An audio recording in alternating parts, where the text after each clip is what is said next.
to be looking at. Okay, I've got we have copies of that in school that you can see. Okay, let's just get this back. Thank you.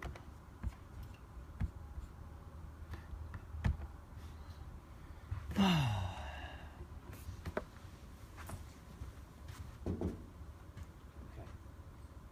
why is this not?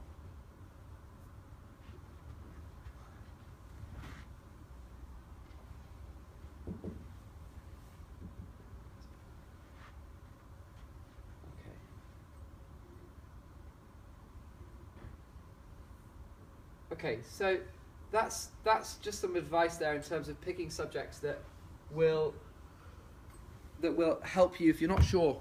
Okay, making sure that you're picking subjects that are going to be highly regarded, that are going to make sure that you can have a wide range of options open to you. Okay, so but the first thing, you're in a bit of a difficult situation because you're not a UK student just applying to the UK. You are students who are going to be from all over the world, applying potentially to universities, all over the world. Okay, so I just add a warning. All right, that requirements will vary by country and by university as well. Okay, so if in your mind you have a particular country that you want to go to, or a handful that you're thinking of applying to, you need to check some of those universities. Okay, and I'm going to show you some of the places you can get that information. Okay.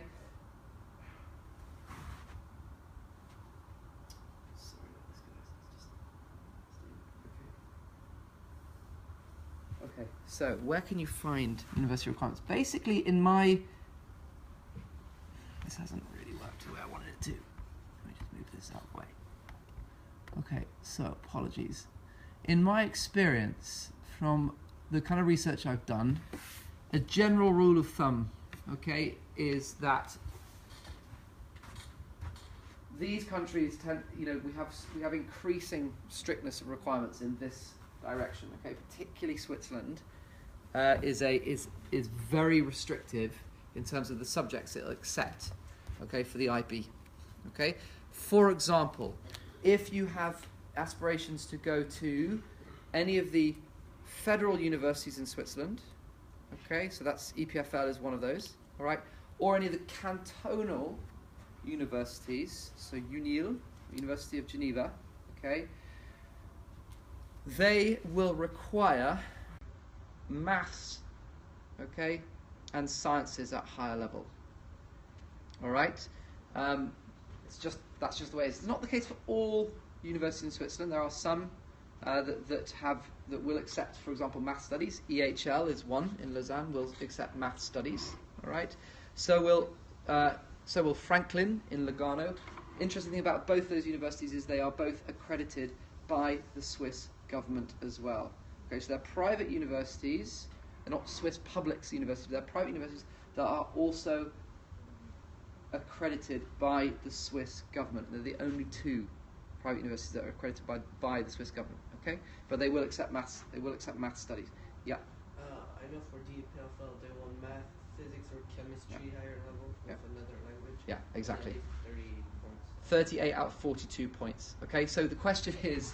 And that's harder. That's almost harder. But okay, the thing about those entrance requirements is, if you make that score, you will have a place. Okay, but actually that's even harder than getting into Oxford and Cambridge. Okay, and you have to be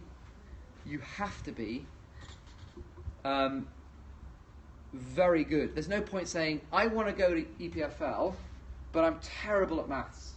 Because if you're not going to get a 6 or 7 in maths higher, which is very difficult, then you're almost certainly not actually going to be able to make that. Okay, so it's better, I would say to you, is you really need to rethink what you're doing. UNIL, 32 out of 42, so it's a bit easier to get into, but still, 32 is tough. Is a high mark to get. Okay, I don't want you to start worrying about what you're going to get in your diploma. It's over 2 years away. Okay, what you need to think now about carefully is making sure that you can maximize that final score out of 45. Okay, and you just need to talk to some of the grade 12s. Talk to some of the grade 12s. or the grade 11s about their experience with the diploma. Okay? I think you could identify those students in grade 12 which are strong. Yeah? Go and speak to them. Find out what their predicted scores are, and then try and work out, you know, where you might be sitting if you took those subjects necessarily. Okay?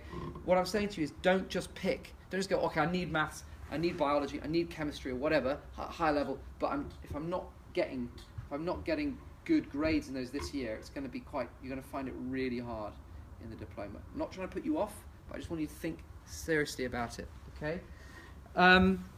So where can you find out? So good place to start. This website, Swiss Universities, will give you a breakdown by university of what they'll accept for the International Baccalaureate. Again, I'll put this presentation onto ManageBac so you can get it downloaded. But if you just click on this, it will open up a web page. Tells you what you need. So the following are required. First language is language A, language B. Mathematics at higher or standard, not math studies for Switzerland, for the public universities. Okay, this is just the public universities. The university is subsidised by the Swiss government. You need biology, chemistry, physics. You need either geography, history, or economics, and then one other subject from those groups. You can't take art. Yeah, you can't take sports science. Okay, that's just not recognised. Okay. That being said, we do have a student in grade 12 who is doing arts and who is thinking of applying to EPFL. I don't know. We'll see what happens. Okay. If you actually call the universities and speak to them directly, they may give you slightly different information. That's all I'm saying. Okay. So you need to do your research, and then you have the admissions requirements. Okay. So 38 EPFL, and then 08, 38, 42, and then you can look through these and it tells you exactly. Basically, it's 30 out of 42 for the two cantonal universities, and then below that, it's 32 out of 42. Okay. There are other options in Switzerland, if that's where somewhere you want to say, but those are obviously quite strict. There's also UCAS, so this is the UK, the UK's kind of application portal, and also where all the information about all the courses in the UK is found. This is a really, really good website. You can just go to here, and if you decide to apply to the UK, this is what you would apply through this platform. You just select your course type, undergraduate. I don't know, I'm thinking about doing engineering, let's say, or I don't know, let's say film. I'm interested in doing film at undergraduate level. Okay, and it will come back and it'll tell you, look, there's 163 providers. Okay, and you can go through that. I don't know why this isn't moving. You can go through each of these universities and look at, let's just pick one of these, film and television studies. Okay, very random. Okay, and you can just click on that, gives you the entry requirements. Okay, and you can click on International Baccalaureate. For that course, 28 to 30 points. Okay, the message is, there are options for everybody. You've just got to not think, I only want to go here, and therefore I'm going to take a really restricted set of courses which, okay, you might be strong enough to get good grades in them, but there's no point picking those tough courses if you're not going to do well, because your overall score is going to be lower, and you're not going to get into those more higher entrance requirements, if that makes sense. Yeah? Do you understand what I'm saying? Okay, so you just need to think about it a bit carefully. Talk to your teachers, talk to your parents, but don't be pushed into anything you don't want to do.